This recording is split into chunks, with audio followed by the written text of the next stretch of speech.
y posicionamientos políticos. Son las 7 de la mañana con 42 minutos. Así es, y a esta hora está con nosotros en nuestros estudios y le damos la bienvenida a Omar Fiallos. Él es asesor de comunicación, maneja temas de comunicación política, análisis de redes sociales, y es el tema que nos asiste ahora que estamos en la recta final de las elecciones.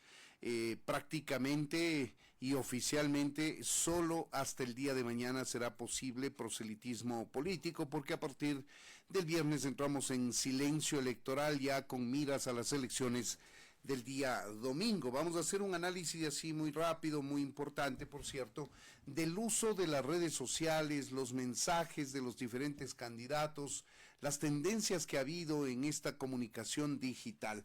Omar Fiallos, bienvenido a Ecuador Radio, buenos días. Muy buenos días, Freddy, muchas gracias por recibirme en tu espacio, un saludo a toda tu audiencia.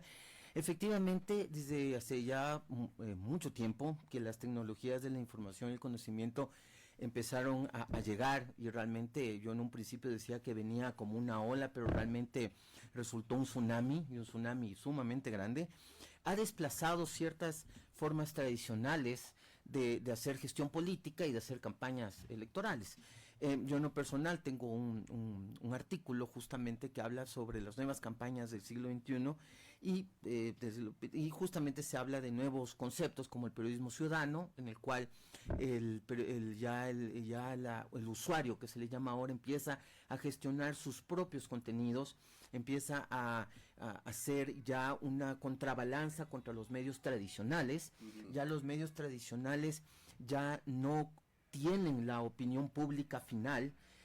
Hoy en día ya las personas buscan a través de las redes sociales la información, y en todo caso en un ejercicio de confirmación, y en muchos casos también en un ejercicio tradicional de costumbre de reunirse a ver las noticias por la noche, lo confirman, pero realmente ya el peso de la información más fuerte es a nivel ya de redes sociales. Se habla del ciberactivismo también en estas nuevas tendencias políticas.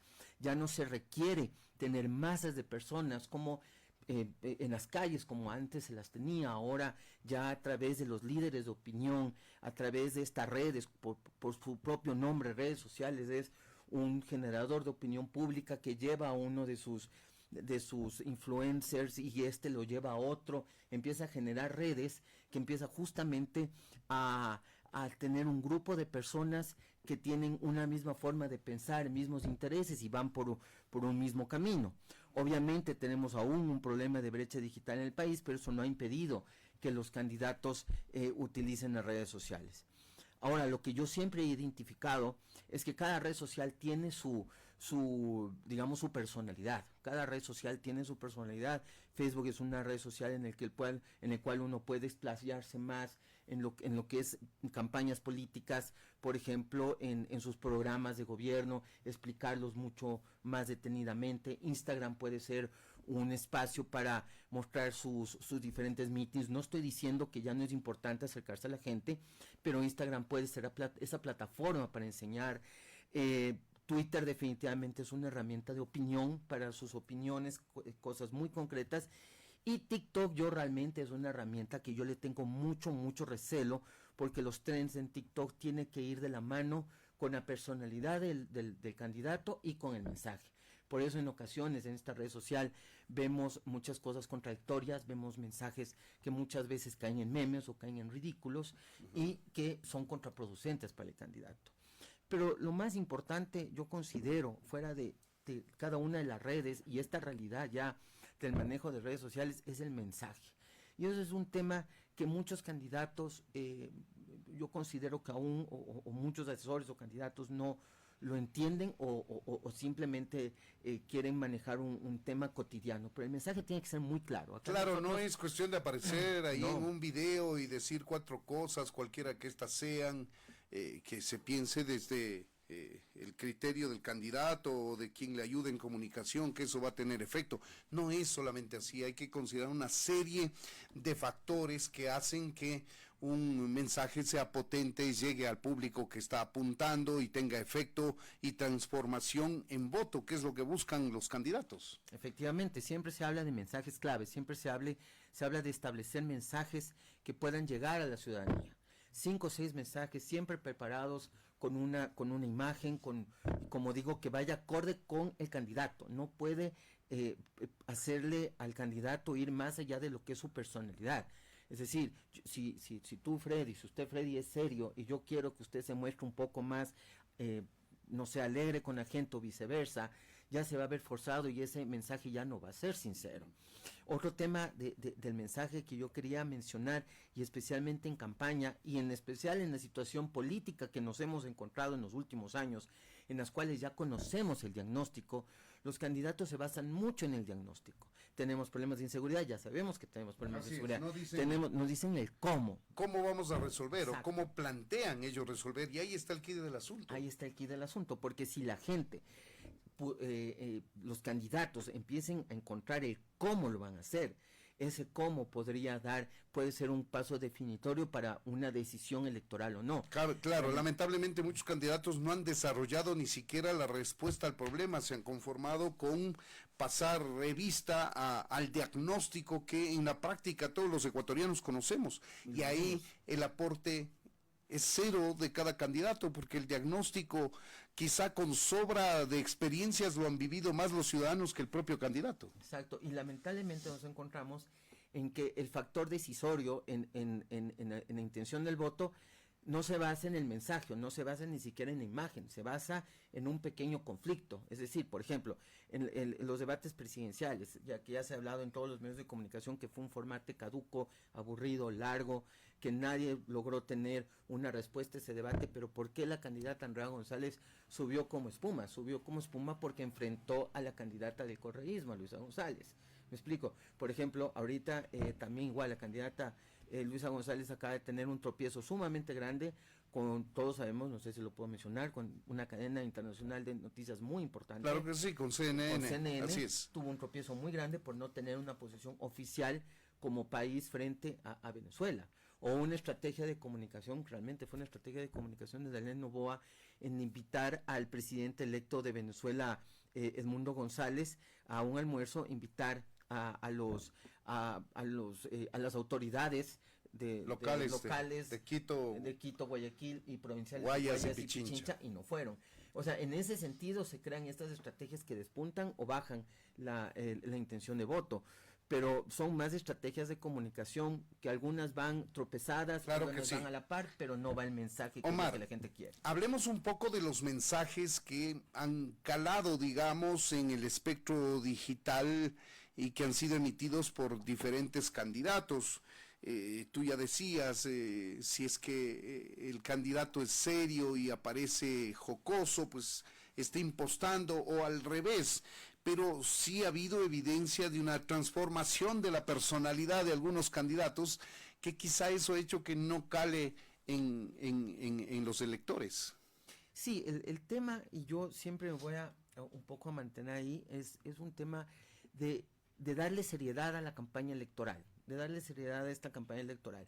Ha habido mucha crítica, por ejemplo, algún medio de comunicación lo llamó el populismo digital, que está muy bien dicho, y habría que ponerlo en estos conceptos de comunicación digital en las universidades, porque ya hemos caído en un populismo digital, en estos trends de bailes, por ejemplo, que están de moda,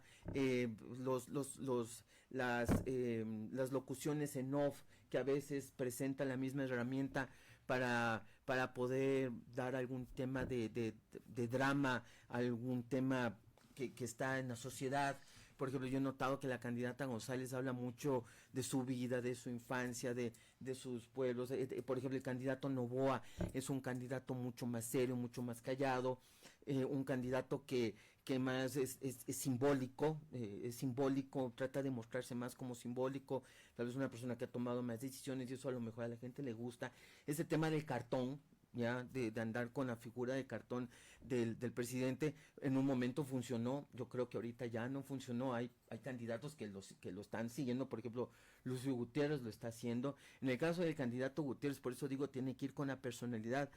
Él se presta, le da, y la personalidad de él da para que haga cosas más jocosas, para que haga cosas un poco más informales. ¿Quién? Lucio Gutiérrez. Lucio Gutiérrez, en el caso del candidato. Le vimos hablándole a una oveja, por ejemplo. Exacto.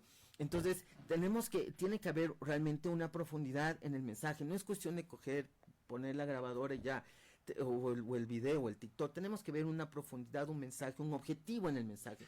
¿Qué es lo que queremos decir y a través de qué mecanismos lo queremos decir? Más allá de los dos candidatos que están polarizados, hablemos de los otros. ¿A quién has visto tú, Omar, con buenas iniciativas de comunicación política digital que ha permitido en algo crecer más allá de la distancia enorme que separa de quienes están en las preferencias electorales?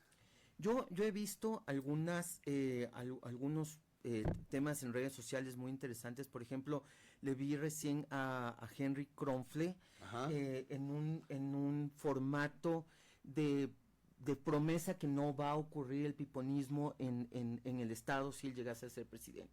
Él está en una escena en la que le pide a la secretaria o a la persona que le asiste que fue este procedimiento, y la persona responde, no sé, a mí me pusieron aquí. Que yo creo que los que estuvimos en algún momento en el sector público nos topamos con ese tipo de gentes. Entonces me gustó mucho esos ejemplos reales que pueden ocurrir. Claro que yo haría un pequeño media training para que la actuación sea un poquito más sincera, más natural. Me gustó mucho también. Últimamente le he visto al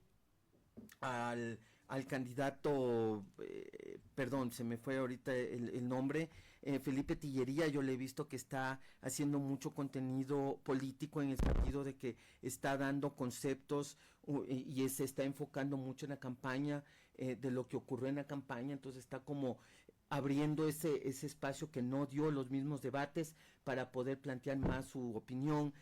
Yo tengo algo que anotar ahí, quisiera sumar, si me permites, el hecho de que aparezca con traje, con traje de 3 piezas, con chaleco incluido, más allá de que sea cómodo o no para él o para cualquier persona vestir traje haciendo campaña, le genera un distintivo. Que le hace diferenciarse del resto de candidatos. O Arauz, que utiliza un atuendo de corte policial, como el caso de ex policía que él es. Claro, por ejemplo, en el caso de Pedro Granja, y aquí sí va una crítica constructiva, él en cambio se ha mostrado muy confrontativo en redes sociales, muy fuerte, un discurso muy especialmente hacia los medios de comunicación. Creo que su personalidad también, ¿no? La personalidad de él es así. Yo le he escuchado, le he seguido, un poco se expresó mal de nosotros como comunicadores y periodistas. No me gustó su expresión, que si no vamos a hacer un buen periodismo, que nos dediquemos a otras tareas nobles, hablándonos un poco bajo, pero yo creo que él debería un poquito bajarle, porque a la larga, como decía una colega periodista,